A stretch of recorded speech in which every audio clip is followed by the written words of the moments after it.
Hey everybody, it's Nina here from Bender's Shoes in Duluth, and today we're talking about shoe stretching. When it comes to stretching shoes, we generally need a leather shoe, and I'm gonna do that by grabbing a shoe stretcher in a size that will fit in this shoe.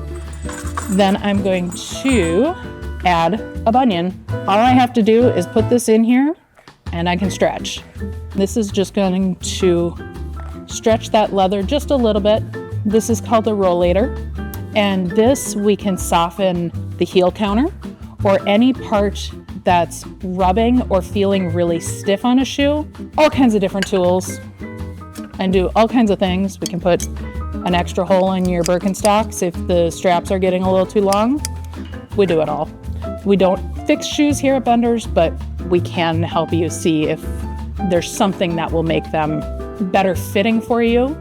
And now that this has been on the stretcher for a little bit, I'm just gonna take this off. And if we look, it's just a little bit stretched out right there. So now when she puts her foot in here, it's not gonna rub quite as much there.